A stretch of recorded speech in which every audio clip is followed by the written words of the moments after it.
আসসালামু আলাইকুম। আমি ডক্টর শাম্মী। আপনাদের সবাইকে আজকের আলোচনায় স্বাগত জানাচ্ছি। আচ্ছা, এই তীব্র গরমে কোনটা ভালো, পানি, খাবার, স্যালাইন নাকি ইলেকট্রোলাইট ড্রিঙ্ক? এটা আমার মনে হয় কম বেশি সবারই খুব কমন জিজ্ঞাসা বা কিউরিওসিটি। চলুন তো দেখি বিজ্ঞান এ বিষয়ে কী বলছে। এই যে ইউরোপ থেকে বাংলাদেশ, গোটা বিশ্বে এখন তীব্র তাপদাহের দাপট চলছে। মনে করেন আপনি তীব্র গরমে ঘেমে নিয়ে বাসায় ফিরলেন, ফ্রিজ খুলে ঢকঢক করে খেয়ে নিলেন এক গ্লাস বরফ ঠান্ডা কোমল পানীয় বা এনার্জি ড্রিঙ্ক। বুকটা জুড়িয়ে গেল, তাই না? কিন্তু আপনি আসলে তৃষ্ণা মেটালেন না, বরং আপনার শরীরের কোষগুলোকে আরও বেশি ডিহাইড্রেটেড করে তুললেন। খুব মিস্টেরিয়াস লাগছে শুনতে, তাই না? চলুন আজ পানির আসল সত্য জানবো, বিশুদ্ধ পানির মতোই পরিষ্কার করে। প্রথমে দেখি পানি আসলে শরীরে কী করে। আমাদের শরীরের প্রায় 60% পানি। পানি শরীরের দুটো প্রধান ওয়াশিং মেশিন অর্থাৎ কিডনি আর লিভারকে সচল রাখার বিদ্যুতের মতো কাজ করে। পানি ঘামের মাধ্যমে আমাদের শরীর ঠান্ডা রাখে, এটাই শরীরের ন্যাচারাল কুলিং সিস্টেম। পানি পেশির সংকোচন এবং কর্মক্ষমতা নিশ্চিত করে। আমাদের অ্যাটেনশন, মেমোরি এবং মেজাজ ঠিক রাখতে পানি কাজ করে। খেয়াল করে দেখবেন, যখন আমরা ডিহাইড্রেটেড থাকি তখন কিন্তু আমাদের মেজাজ খিটখিটে বেশি থাকে, আমরা ইরিটেটেড থাকি। অন্যদিকে পানি কিডনিতে পাথর এবং কনস্টিপেশন প্রিভেনশনে কাজ করে। আবার নিউট্রিয়েন্টস পরিবহন এবং ওয়েস্টেজ ডিসকার্ড করতে পানি ভূমিকা রাখে। এখন দেখি ওয়াটার ইনটক্সিকেশন অর্থাৎ অতিরিক্ত পানি খাওয়ার কী কী অসুবিধা। বেশি পানি মানেই বেশি পরিষ্কার, বেশি পানি মানেই বেশি ভালো, এই ধারণাটি আসলে ঠিক নয়। খুব কম সময়ে অতিরিক্ত পানি খেলে রক্তে সোডিয়ামের ঘনত্ব আসলে পাতলা হয়ে যায়, একে বলে হাইপোন্যাট্রেমিয়া বা ওয়াটার ইনটক্সিকেশন। সোডিয়াম কমে গেলে অসমোসিস নামক একটা প্রক্রিয়ায় পানি কি হয়, রক্তের কোষিক নালী ভেদ করে মস্তিষ্কের কোষে ঢুকে পড়ে এবং মস্তিষ্ক ফুলে যায়। এতে মারাত্মক কমপ্লিকেশন তৈরি হতে পারে। এখন দেখি হাইড্রেশন মাপার আসলে স্কেলগুলো কী কী। যদি প্রশ্ন করেন যে আসলে ডেইলি কতটুকু পানি খাওয়া উচিত, আসলে সবার জন্য কোনো নির্দিষ্ট one size fits all answer বা হিসাব আসলে নেই। সাধারণত নারীদের জন্য দিনে 2 লিটার এবং পুরুষদের জন্য 3 লিটার পানি পানের পরামর্শ দেওয়া হয়।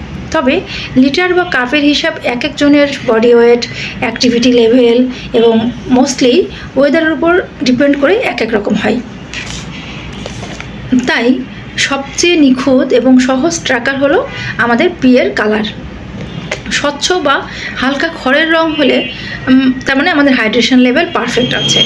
যদি কালারটা ডিপ ইয়েলো হয় তার মানে শরীর সিগন্যাল দিচ্ছে যে আমাদের এখনই পানি পান করতে হবে। এবং যদি সেটা বাদামি বা কমলাটে কালারের হয়, এটা একটু রেড অ্যালার্টের মতো, তার মানে শরীর অলরেডি তীব্র ডিহাইড্রেশনে চলে গিয়েছে, আমাদের এখনই উচিত হবে ফিজিশিয়ানের শরণাপন্ন হওয়া। এখন দেখি যে বিভিন্ন ধরনের যে ড্রিঙ্কস আসলে আমরা জেনে না জেনে বিভিন্ন সময় খেয়ে থাকি, এইগুলোর আসলে ভালো মন্দ দিকগুলো কী কী। এই গরমে আসলে আমাদের চ্যাম্পিয়ন টিম হলো, যেহেতু এখন বিশ্বকাপ ফুটবলের উন্মাদনা চলছে, তাই ফুটবলের ভাষাই বলি, চ্যাম্পিয়ন টিম হলো সাধারণ পানি এবং পটাশিয়ামের খনি যেটাকে বলা হয়, সেটা হচ্ছে ডাবের পানি। সাথে পরিমিত চা বা কফি দিনে 2 থেকে 3 কাপ আমাদের শরীরকে হাইড্রেটেড করে, কারণ এর ক্যাফেইনের আসলে ডাইউরেটিক প্রভাব বা মূত্রবর্ধক প্রভাবটা খুবই কম। আর লাল কার্ড টিম হলো সফট ড্রিঙ্কস, এনার্জি ড্রিঙ্কস আর অ্যালকোহল। এগুলো শরীরকে উল্টো ডিহাইড্রেটেড করে ফেলে। কীভাবে?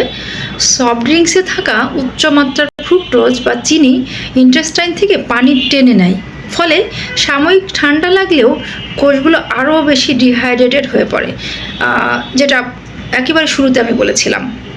অন্যদিকে এনার্জি ড্রিঙ্কস অতিরিক্ত ক্যাফেইনের এবং সুগার হার্টের উপরে লোড বাড়ায়, যা এই গরমে কার্ডিয়াক অ্যারেস্টের ঝুঁকি বাড়াতে পারে। অন্যদিকে অ্যালকোহল এটি অ্যান্টি ডাইউরেটিক হরমোনটাকে ব্লক করে দেয়, ফলে শরীর থেকে প্রয়োজনের চেয়ে বেশি পরিমাণ পানি প্রস্রাব আকারে বের হয়ে যায়। এখন দেখি এই তীব্র গরমে আসলে কখন ওআরএস খাওয়া বিজ্ঞানসম্মত বা নিরাপদ। মনে করেন প্রচণ্ড গরমে দীর্ঘক্ষণ বাইরে ভারী কাজ করছেন, রোদের মধ্যে একটানা 1 ঘন্টার বেশি সময় ধরে পরিশ্রম করছেন, বা কাপড়ে যদি সাদা দাগ পড়ে যায়, লবণের মতো সাদা দাগ পড়ে, তখন আমাদের ওআরএস খেতে হবে। এবং হিট ক্রাম্প বা পেশিতে টান ধরলে শরীর পানি ও লবণের ভারসাম্য আসলে হারায়। এই অবস্থায় ওআরএস দ্রুত লবণের ঘাটতি পূরণ করে। অন্যদিকে ডায়রিয়া বা বমি হলে, শরীর থেকে ডায়রিয়া বা বমি হলে আমরা সবাই জানি যে প্রচুর পরিমাণ পানি, ইলেকট্রোলাইট বের হয়ে যায়, তখন আসলে ওআরএস লাইফ সেভিয়ার হিসাবে কাজ করে। এক্ষেত্রে একটা ওআরএসের একটা অ্যালার্ট আছে, সেটা আমাদের মাথায় রাখতে হবে যে খাওয়ার স্যালাইন বানানোর সময় ভুলেও নিজের বুদ্ধি আসলে খাটানো যাবে না। ঠিক 500 ml বা আধা লিটার পানিতেই পুরো প্যাকেট গুলাতে হবে। দ্যাট মিন্স প্যাকেটে যেভাবে ইনস্ট্রাকশন দেওয়া থাকবে সেই অনুযায়ী প্রিপারেশন করতে হবে বা বানাতে হবে। কম পানিতে গুলালে স্যালাইনের ঘন হয়ে ব্লাডের ঘনত্বটা বাড়িয়ে দেয়, যা কিডনির উপর মারাত্মক চাপ ফেলে। তবে স্যালাইনের স্বাদ ভালো করার জন্য এর মধ্যে বাড়তি চিনি, গ্লুকোজ বা লেবু রস বা মধু এই জাতীয় কোনো কিছু মেশানো যাবে না। ওআরএসের সোডিয়াম ও গ্লুকোজের একটা নির্দিষ্ট সায়েন্টিফিক একটা রেশিও আছে, যা অন্ত্রে পানি দ্রুত শোষণে সাহায্য করে। বাড়তি কিছু মেশালে কি হয়, সেই ফর্মুলাটা নষ্ট হয়ে যায়। তাই আমরা সঠিক নিয়মে এটা তৈরি করব এবং প্রয়োজন অনুযায়ী সেটা গ্রহণ করব। এখন দেখি কখন ওআরএস খাওয়া একদম নিরাপদ নয় বা উচিত নয়। মনে করেন আপনি স্বাভাবিক ঘরে বসে আছেন, স্বাভাবিক কাজকর্ম করছেন, খুব সামান্যই ঘাম হচ্ছে, এক্ষেত্রে আসলে সাধারণ পানিই যথেষ্ট। এই অবস্থায় ওআরএস বা কোনো ইলেকট্রোলাইট ড্রিঙ্ক খেলে শরীরে অতিরিক্ত সোডিয়াম ও পটাশিয়াম জমা হয়ে আসলে ব্লাড প্রেশারের কারণ হতে পারে সেটা। অন্যদিকে কিডনি এবং হার্টের রোগীদের ক্ষেত্রে খুব ভালো করে খেয়াল করতে হবে, যাদের কিডনি বা হার্টের সমস্যা আছে তাদের শরীর আসলে বাড়তি সোডিয়াম ও পটাশিয়াম ফিল্টার করে বের করতে পারে না। তাই অবশ্যই নিউট্রিশনিস্ট বা চিকিৎসকের কঠোর পরামর্শ ছাড়া ওআরএস তাদেরকে খাওয়ানো যাবে না, কারণ খাওয়ালে রক্তচাপ হঠাৎ বেড়ে যেতে পারে এবং হার্টের উপর মারাত্মক চাপ পড়তে পারে। মনে রাখবেন, ওআরএস বা ইলেকট্রোলাইট ড্রিঙ্ক আসলে কোনো কোমল পানীয় বা সফট ড্রিঙ্কস নয়, এটি একটি মেডিকেল সলিউশন। তাই একে যখন তখন মুড়ি মুরগের মতো না খেয়ে জরুরি অবস্থাতেই ওষুধ হিসাবে ব্যবহার করা উচিত। এখন দেখি শিশুদের হাইড্রেট করার রুলসগুলো কি। 0 থেকে 6 মাসের নবজাতক শিশুদের তীব্র গরম হলেও এদের 1 ফোঁটা পানি বা স্যালাইন দেওয়া ঠিক হবে না, কারণ মায়ের বুকের দুধেই প্রায় 90% পানি থাকে, যা শিশুর পানির চাহিদা মেটাতে পুরোপুরি সক্ষম। এই বয়সে আলাদা পানি দিলে কি হয়, তাদের ছোট্ট পাকস্থলীটা পড়ে যায় এবং খেতে অনীহা প্রকাশ করে এবং পুষ্টিহীনতা দেখা দেয় এবং সোডিয়ামের ভারসাম্য নষ্ট হয়ে খিঁচুনি পর্যন্ত হতে পারে। তাই সামান্য গরমে ঘরের ভিতর থাকার সময় শিশুদের ভুলেও কোথায় কোথায় ওআরএস বা ইলেকট্রোলাইট ড্রিঙ্কস খাওয়ানো যাবে না। শিশুদের কোমল কিডনি আসলে বড়দের মতো অতটা ডেভেলপড না, তাই অতিরিক্ত লবণের যে লোড তা নিতে পারে না। শুধুমাত্র পাতলা পায়খানা বা বমি করলে অথবা তীব্র রোদে খেলাধুলা করে শরীর নিস্তেজ হয়ে পড়লে পরিমাণ মতো ওআরএস দিন, অন্যথায় সাধারণ পানি তাদের জন্য সবচেয়ে নিরাপদ। একটি বিশেষ সতর্কতা আসলে সবারই অবলম্বন করতে হবে কিডনি রোগীদের জন্য। সাধারণত বেশি পানি খাওয়া ভালো মনে হলেও কিডনি রোগীদের জন্য নিয়মটা কিন্তু উল্টো। যাদের কিডনি বিকল বা ক্রনিক কিডনি ডিজিজ আছে, তাদের কিডনি শরীর থেকে কি হয়, অতিরিক্ত তরল থেকে বের করতে পারে না। এই অবস্থায় অবশ্যই তাই নিউট্রিশনিস্ট বা চিকিৎসকের পরামর্শ ছাড়া মেপে পানি না খেলে অতিরিক্ত পানি সরাসরি রক্তে জমে রক্তচাপ বাড়িয়ে দিতে পারে।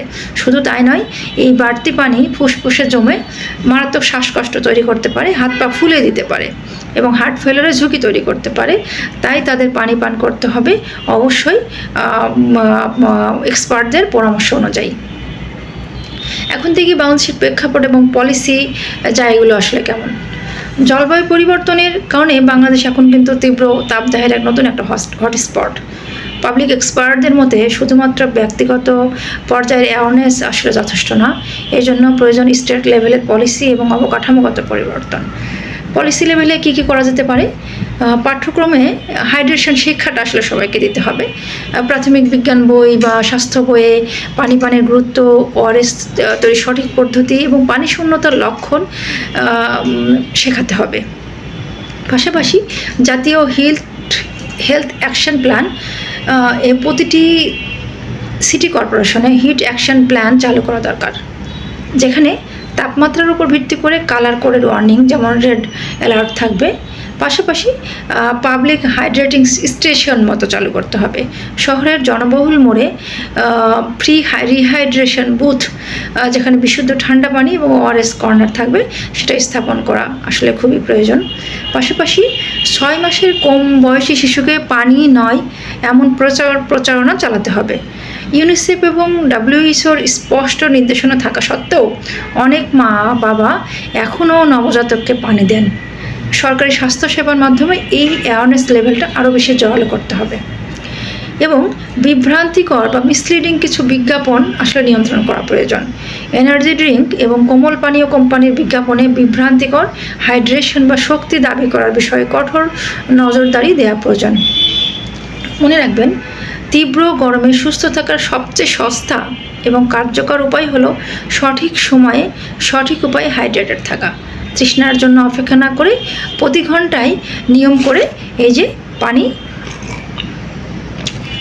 পান করতে হবে। আমাদের শরীর নামক গাড়িটাকে চলুন সচল রাখি, নিজে সুস্থ থাকি, প্রিয়জনদের সুস্থ রাখি। সবাই অনেক ভালো থাকবেন। ধন্যবাদ।